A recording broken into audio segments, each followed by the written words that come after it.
Bore da, a chroeso i bodlediad Gwasanaeth Boreol Eglwys Dewi Sant ar y 5 Sul wedi'r Pasg, neu Sul y Gweddïau. Mae'r gwasanaeth y bore yma'n dilyn trefn y Chymun bendigaid, ond oherwydd ni allwn gwrdd i gyfranogi o'r Chymun, felly, fel Sul diwethaf, byddwn yn dilyn trefn newydd yr Eglwys yng Nghymru a rhannu mewn Chymun Ysbrydol.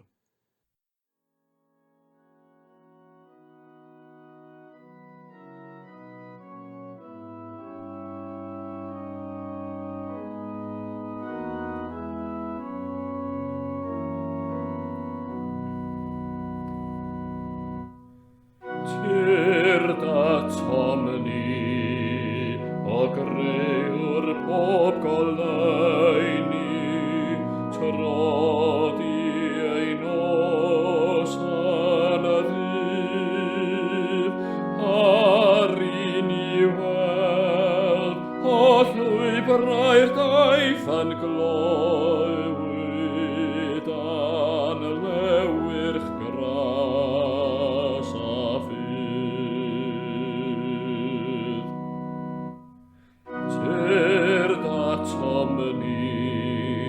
O luniwr pob rhyw harddwch, roen i'r doniau glan, tynnu yn ôl i afael ddafradwch, lle mae'r dragwydd olgan.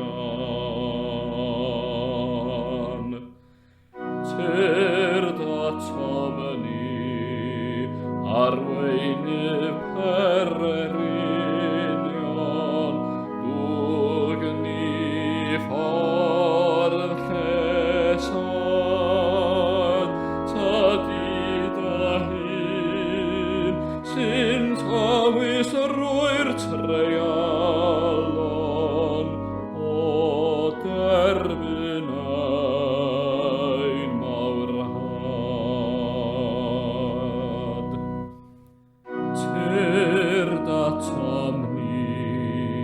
O dad ein harglwyf Iesu, un harwain ato hef, gan molon y fydd, ar hon sydd yn gwaredu, bendigaid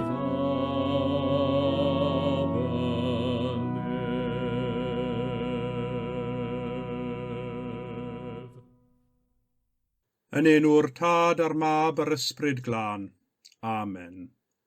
Alleluia, at gyfododd Crist, at gyfododd yn wir. Alleluia.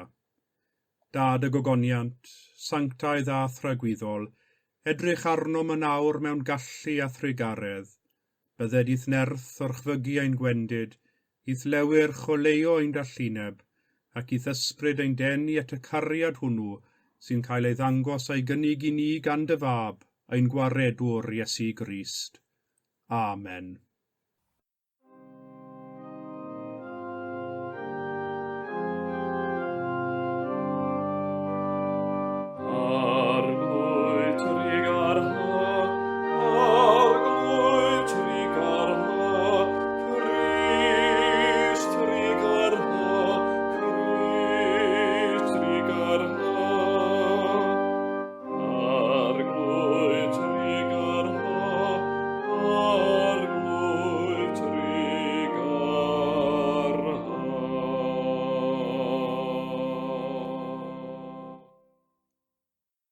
Cyffeswn yn ostyngedig ein pechodau, ger bron yr holl alluog Dduw.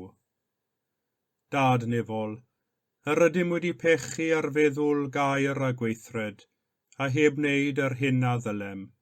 Mae'n wir ddrwg ennym, ac yr ydym o ddifrif yn edi farhau. Mwyn dy fab Iesu Grist a fe farw drosom, myddeuain i'r cwbl aeth heibio, ac arwain ni yn ei ffordd ef, i gerdded fel plant y goleuni. Amen. Yr holl alluog Dduw sy'n maddau i bawb sydd yn wir a difeiriol, a drigyrhau wrthych, a chryddhau o bechod, a'ch cadarnhau mewn daioni, a'ch cadw yn y bywyd tragwyddol, trwy Iesu Grist ein harglwydd. Amen.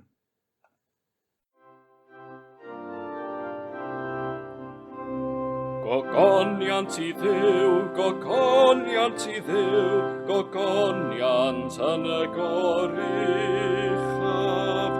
Gogoniant i Dduw, gogoniant i Dduw, gogoniant yn y goruchaf. Gogoniant yn y goruchaf i Dduw, ac ar y ddaear tangnefedd, i'r rhai sydd wrth ei fodd. Molian nhw'n di, ben di, ffiwn di, a folwn di, gogonefwn di. Diolchwn i ti am dy fawr ogoniant, arglwydd Dduw frenin nefol, Dduw dad holl a lluog. O arglwydd unig mab Iesu Grist, o arglwydd Dduw o'n Dduw, mab y tad, sy'n dwyn amaeth bechod y byd, trig ar hawr Dduw, trig ar hawr Dduw, tydi sy'n eistedd ar fy heilaw Dduw dad, derbyn ein gweddi, derbyn ein gweddi. Oherwydd ti yn unig sy'n sanctaif, ti yn unig yw'r arglwydd, ti yn unig o Grist gyda'r ysbryd glân, sydd orych am yng ngogoniant Dduw dad. Gogoniant i Dduw, gogoniant i Dduw, gogoniant yn y goruchaf.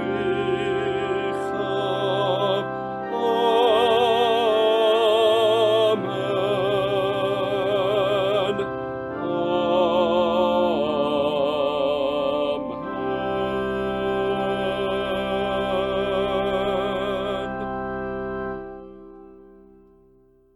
Y colect ar gyfer y Sul y Gweddïau. O llalluog a thragwyddol Dduw, arwyt bob amser yn barotach i wrando na ni weddio, ac yn arfer rhoi mwy nag yr ydym yn ei ddeisif na'i heiddi. Tywallt arnom amelder dy drigaredd, gan faddau'n i'r pethau y mae'n cydwybod yn ei hofni, a rhoi'n i'r pethau daionus hynny nad ydym yn deilwng i'w gofyn, ond trwy heiddiannau a chyfryngdod dy fab Iesu Grist ein harglwydd. Amen. Daw'r darlleniad o Genesis, pennod 9, adnodau 8-17. Llefarodd Duw wrth Noa a'i feibion, a dweud, dyma fi'n sefydlu fy nghyfamod â chwi, a chad ar eich ôl, ac a phob creadur byw gyda chwi, yr adar a'r anifeiliaid, a'r holl fwystiliod gwyllt sydd gyda chwi, y cwbl a ddaeth allan o'r arch. Sefydla fy nghyfamod â chwi, rhag torri ymaith eto bob cnawd trwy ddyfrodd diliw, na bod diliw arall i ddifar ddeiar.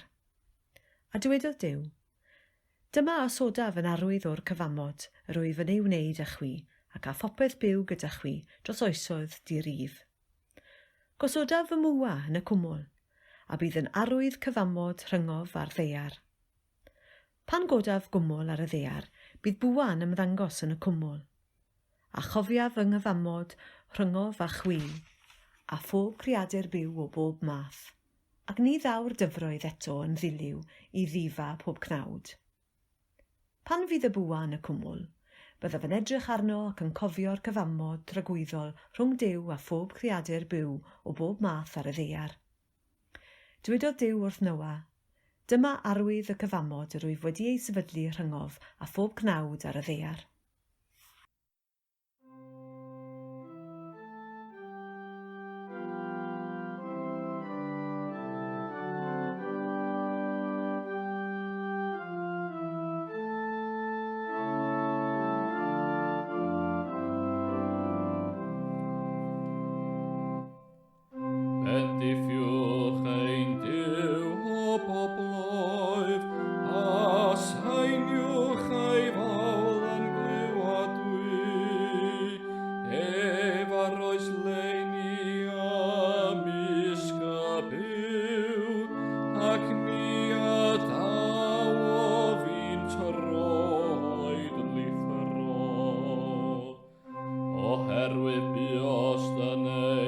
brofi o ddiw, ac yna'n coethi fel arian, dy gais ni'r hwyd, roes rwy mai amdanom. Cadewais di ddynion farchogaeth dros dein pennau, eithom trwy dan a dyfroedd, ond a gais ni allan i'r ryddid, dofif demla ffoeth o ffrymau, talaf i ti fy addunedau. Am neithym am gwefusau, ac lefarodd yngenau pan oedd yn gyfyng arnaf. Bendigedig fy fod yw am na throdd yng ngweddio fi wrtho, na'i ffaflondeb o fi wrthyf.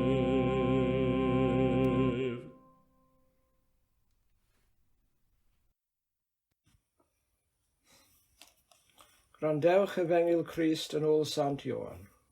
Gogoniant i ti o arglwydd. Os ydych yn fy ngharu i, fe gadwch fy ngorchmynion i. Ac fe o fynaf fynnau i'm tad, ac fe rydd ef i chwi aeriolwr arall, i fod gyda chwi am byth, ysbryd y gwirionedd. Ni all y byd a'i dderbyn ef, am nad yw'r byd yn ei weld nac yn ei adnabod ef.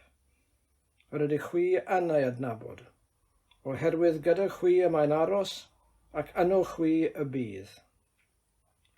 Ni y dawaf chwi'n am ddifad, fe ddo fy nôl ato chwi. Ymhen ychydig amser, ni bydd y byd yn fy ngweld i ddim mwy, ond byddwch chwi'n fy ngweld, fy mod yn fyw, a byw fyddwch chwythau hefyd. Yn y dydd hwnnw, byddwch chwi'n gwybod fy mod i yn fy nhad, ac bod chwi yno fi, a minnau yno chwythau. Yr un y mae fy ngorchmynion i ganddo, ac sy'n ei cadw hwy, hwnnw yw'r un sy'n fy ngharu i. A'r un sy'n fy ngharu i, fe cerir gan fy nhad, ac fe cara fynnau ef, am hymlygu fy hun iddo. Dyma Efengil yr arglwydd. Moliant i ti o Grist.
Ni a dawaf chwi'n am ddifad, bydd o fy nôl ato chwi.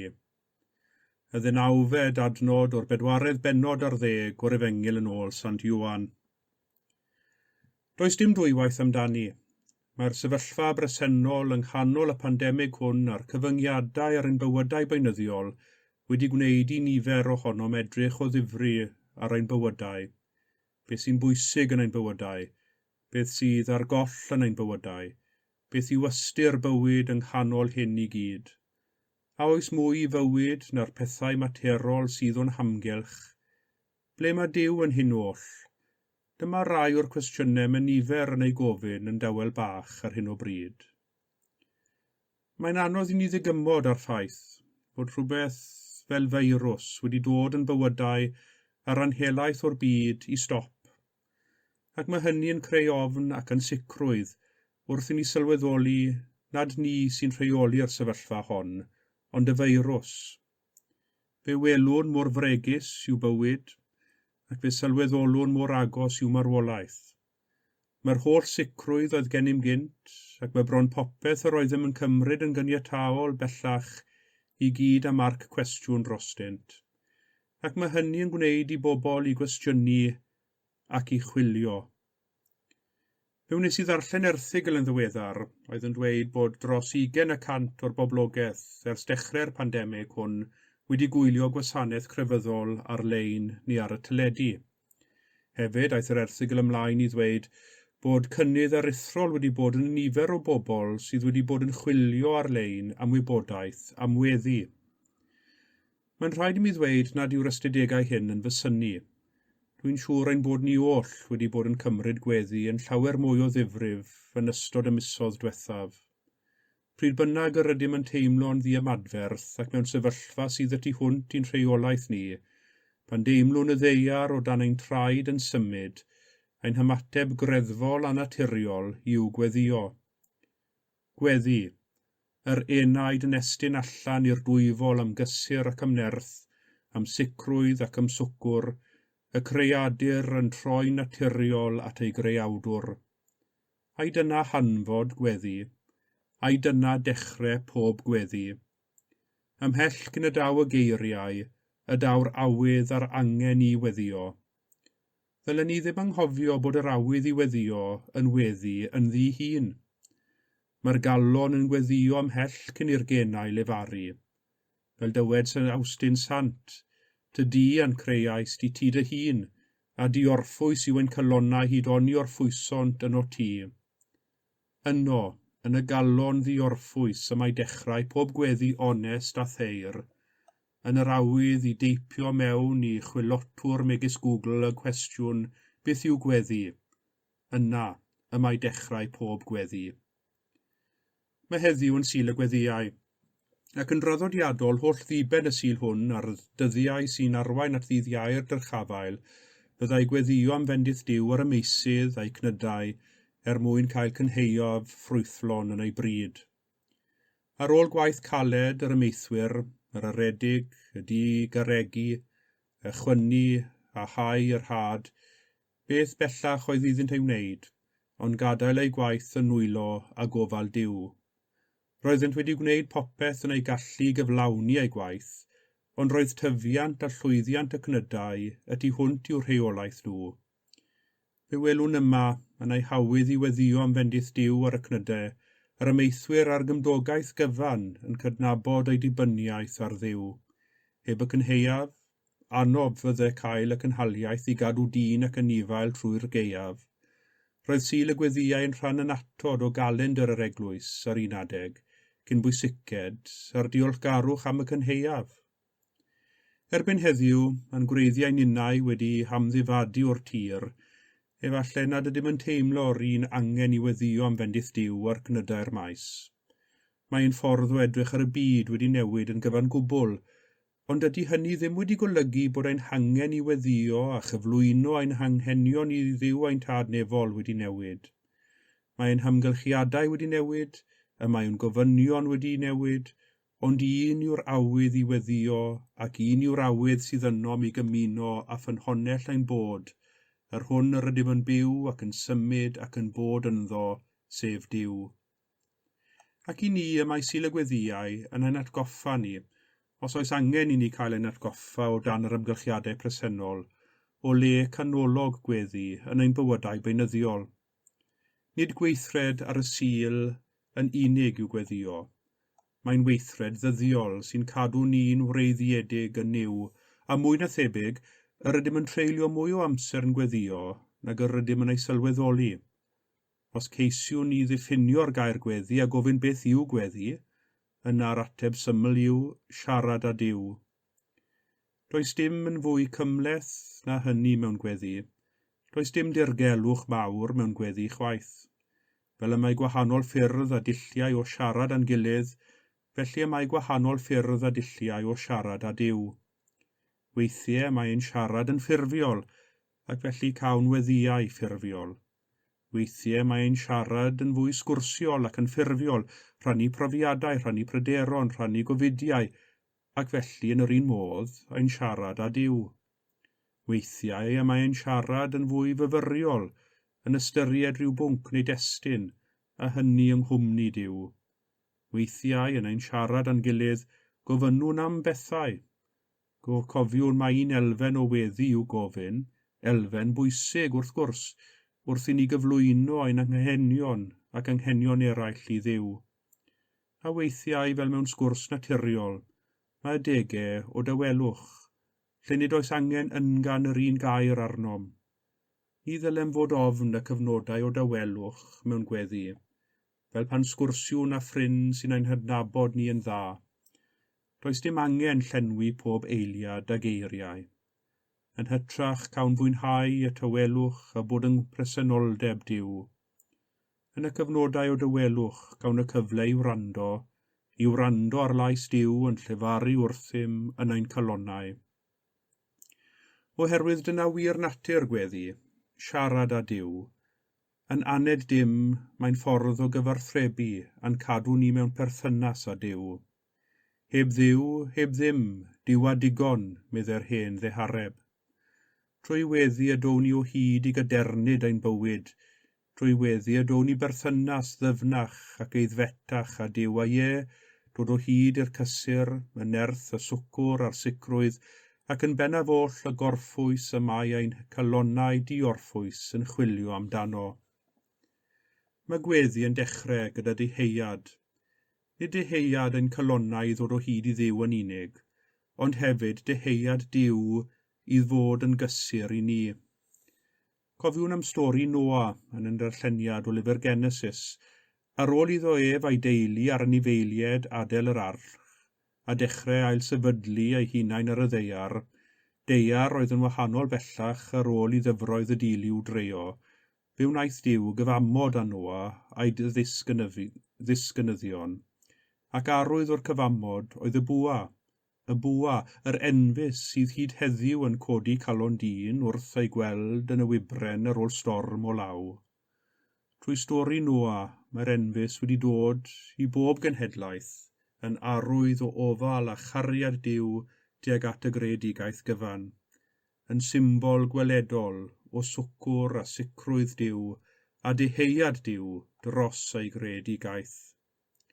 Ac yna ni fengil Ioan cawn Iesu, ar ôl iddo ddweud wrth ei ddisgyblion am ei ymadawiad ac am y groes oedd yn aros amdano, addo i'w ddisgyblion fel un unau, ni a dawaf chwi yn amddifad. Ystyr y gair amddifad wrth gwrs yw bod yn ddi-rhiant, ond yma mae'n golygu diymgeledd, digymorth, diymadferth ar ein pennau eich hunain heb unrhyw un i helpu. Ond fe addawodd Iesu na fyddai byth yn gadael i'r rhai sydd yn ei garu ac yn cadw ei orchymynion, ond byddai ef yn aros gyda nhw. Gwelwn yma mae cariad at gyfuddod yw iaith gweddi'r galon, cariad sy'n deheuad. Ni all neb gael ei orfodi weddio. Mae'n dod o ddeheuad y galon i siarad â Duw. Mae'n dod o'n cariad at Grist.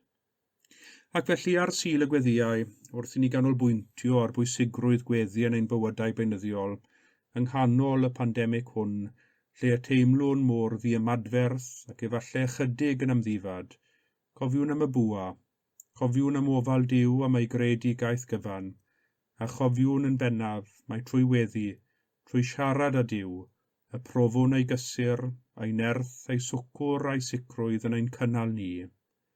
Trwy weddi nid ydym yn amddifad, a mae Crist a'i ddiddanwch, ysbryd y gwirionedd gyda ni. Amen. Y credo.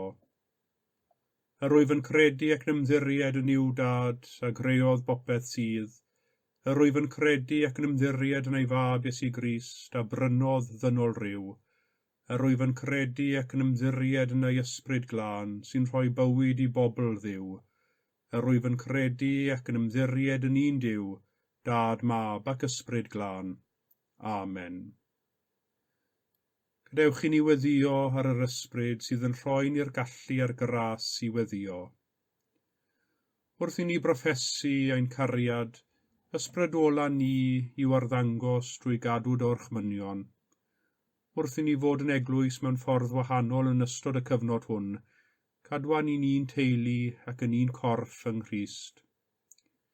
Caniatau'r eglwys gyfan gael ei harwain bob amser gan ysbryd y gwirionedd, i fod yr eglwys yr wyt ti'n ei galw hi fod yn yr amser bresennol hwn. Arglwydd, yn dy drigaredd, gwrando ein gweddi. Fel y creiais bob peth a chreu'r ddynoliaeth gyfan o un gwaed, dyro gitgor a thangnefedd i bobloedd y byd. Cynorthwya gwledydd y byd i gydweithio a rhannu adnoddau i well ymaflyd a'r pandemig hwn, enwedig i'r gwledydd cyfoethocaf, y byd helpu gwledydd clotaf y byd. Gweddiwn yn arbennig dros bartneriaid cymorth Cristnogol sy'n gweithio ymhlith y cymunedau mwyaf bregus. Chwala'r tywyllwch a'r anwybodaeth sy'n cadw pobl ar wahân. Arglwydd, yn dy drigaredd, gwrando ein gweddi. Gweddiwn dros bawb sy'n gwirfoddoli yn ein cymunedau, enwedig yn ystod y cyfnod anodd hwn. Dros bawb sy'n cadw llygad ar gymdogion, sy'n gofalu am aelodau o'u teuluoedd, sy'n mofyn negeseuon o'r siop, sy'n cadw mewn cysylltiad dros y ffôn, ac sy'n cadw cymuned ynghyd yng nghanol yr ymbellhau cymdeithasol a'r hunan ynysu. Caniatau'r ysbryd glân drigo yn ein cartrefi, a rhoi ni dangnefedd. Arglwydd, yn dy drigaredd, gwrando ein gweddi. Gysurac iach a bawb sy'n dioddef mewn corff, meddwl neu ysbryd, ac mewn ened o ddistawrwydd cofiwn y rhai y gwyddom ni amdanynt sydd wedi gofyn am ein gweddiau, a thros bawb sy'n gofalu amdanynt.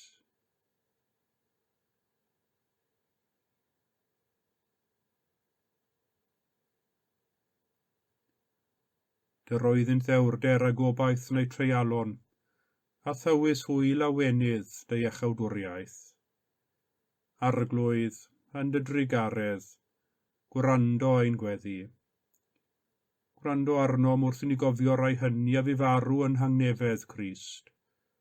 Rhodded y gwaredwr atgyfodedig iddynt rhan yn ei lawenydd. Arglwydd, yn dy drigaredd, gwrando ein gweddi.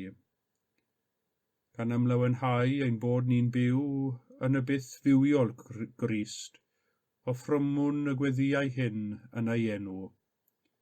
Dad trigarog, derbyn y gweddiau hyn, mwyn dy fab, ein gwaredwr Iesu Grist. Amen.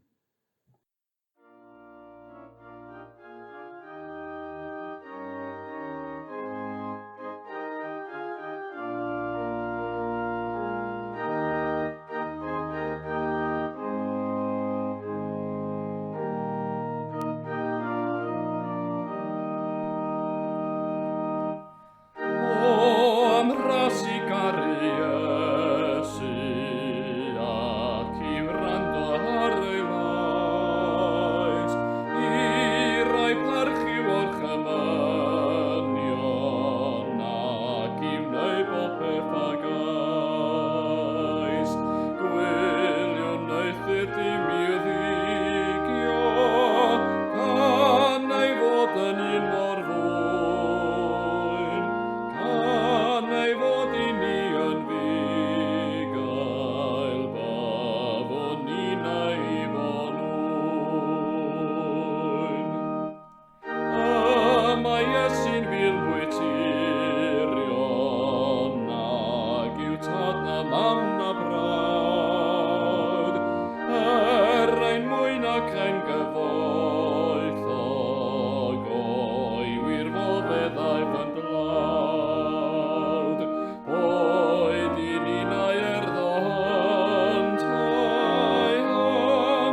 Y mae'r arglwydd yma, y mae ei ysbryd gyda ni. Dyrchefwch eich calonnau, yr ydym yn ei dyrchafu at yr arglwydd.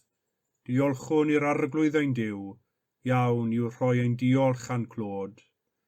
Y gwir arbywiol Dduw, ffynhonnell bywyd yr holl gredigaeth, gwneithost ni ar dy ddelw dy hun. Rho'n ddiolch i ti bob amser ac ym mhob lle trwy Iesu Grist ein harglwydd, oherwydd yn ei fuddugoliaeth dros angau gwawriodd oes newydd, daeth teyrnasiad hir pechod i ben, adnewyddu'r byd drylliedig ac i echeir ni drachefn. Felly gyda gyngylion ac archangylion a holl gwmpaeni'r nef, molwn dy enw gogoneddus.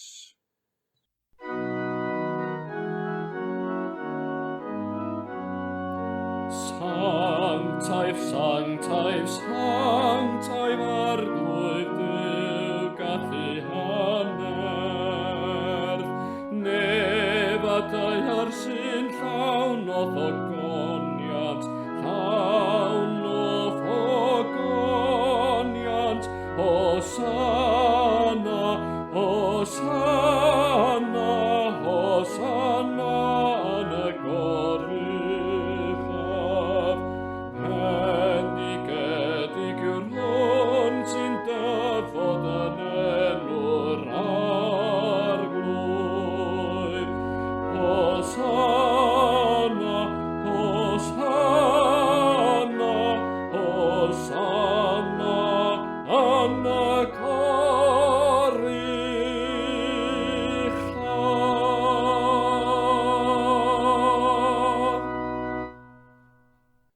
Yr hanes am sefydlu swper yr arglwydd yn ôl Efengyl Matthew. Iesu yn yr oriwch ystafell gyda'i ddisgyblion yn rhannu'r swper olaf. Ac wrth iddynt fwyta, cymerodd Iesu fara, ac wedi bendithio fe'i torodd a'i roi'r disgyblion a dywedodd, cymerwch, bwytewch, hwn yw fy nghorff, a chymerodd gwpan, ac wedi diolch fe'i rhoddodd iddynt gan ddweud, yfwch ohono bawb, oherwydd hwn yw fy ngwaed i, gwaed y cyfamod, a dywelltir dros lawer myddeiant pechodau. Rwy'n dweud wrthych, nad yfaf o hyn allan o hwn ffrwyth y winwydden, hyd y dydd hwnnw pan yfaf ef yn newydd gyda chwi yn heyrnas fy nhad. Fel y dysgodd ein iechawdwr ni, gweddiwn yn hyderus. Ein tad, yr hwnnwyt yn y nefoedd, sancteiddier denw, deled y deyrnas, gwneler de wyllus, megis yn y nef, felly ar y ddeiar hefyd. Dyroi ni heddiw ein bara beunyddiol, a maddau ni ein dyledion, fel y myddeiwn unna ein dyledwyr, ac nac arwai ni brofedigaeth, eithir gwared ni rhag drwg, gan i seiddot ti yw'r deyrnas a'r gallu a'r gogoniant, yn oes oesoedd. Amen. Cymerwn enid i fyfyrio ar y cymyn bendigaid, ac ar o'r chymyn Iesu, gwnewch hyn cof amdanaf.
gan gofio troion eisoes yr ydym wedi penlinio wrth fwrdd y Chymun, ac estyn ein dwylo i dderbyn y bara, corff Crist, ac yfed o'r un cwpan, gwaed Crist, gweddiwn gyda'n gilydd.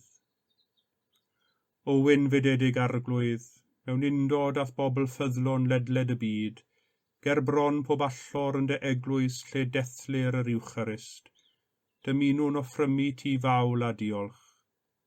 Cyflwyna fi ti fy enaid am corff, gan deir ewellusio bod yn un a thyn wastadol, am na allaf yn awr dy dderbyn yn y sacrament, tyrd yn ysbrydol i'm calon, gwna fy hun yn un a thi, cofleidiaf di a chalon, meddwl ac enaid, na foed fyth i ddim dy wahanu di o ddiwrthif, fel y gallaf byw a marw yn dy gariad. Amen.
Diolchwch i'r arglwydd oherwydd graslon i wef, a'i gariad sy'n dragywydd. O Dduw haelionus, dy fab Iesu Grist sy'n rhoi dŵr y bywyd tragwyddol, bydded i ni sychedu amdana ti, ffynon bywyd a ffynhonnell daioni, trwyddo ef sy'n fyw ac yn teyrnasu, yn awr a hyd byth. Amen.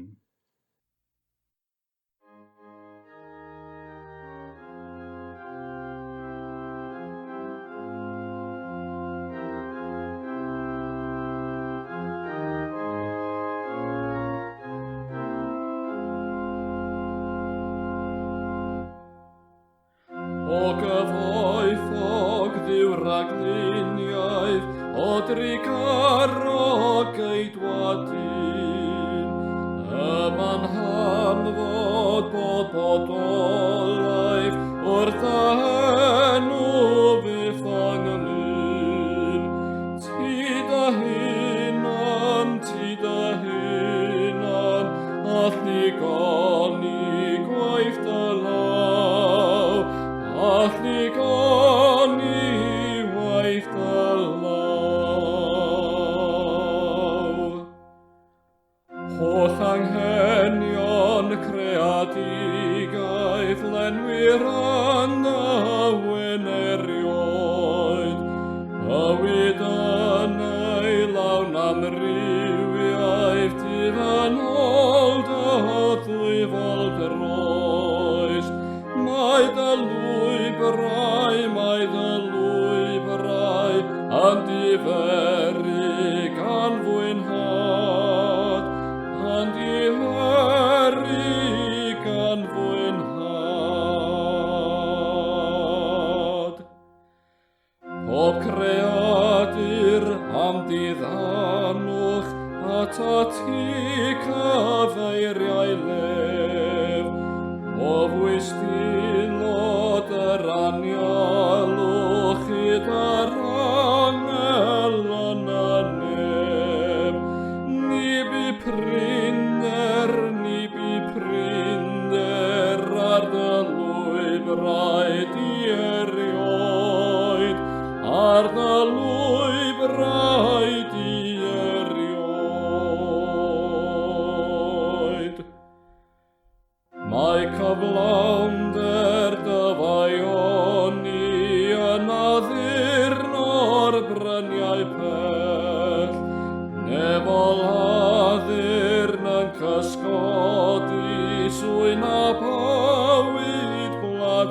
well. Mae dy lwybrau yn ymgolli yn y nef, yn ymgolli yn y nef. Bydded i ddiw'r tad, y cyfodwyd Crist oddi wrth y meirw trwy ei ogoniant, eich cryfhau i rodio gydag ef yn ei fywyd atgyfodedig. A bendith Duw holl alluog, y tad y mab yr ysbryd glân a fo'n eich plith ac y drigo gyda chwi yn wastad. Amen.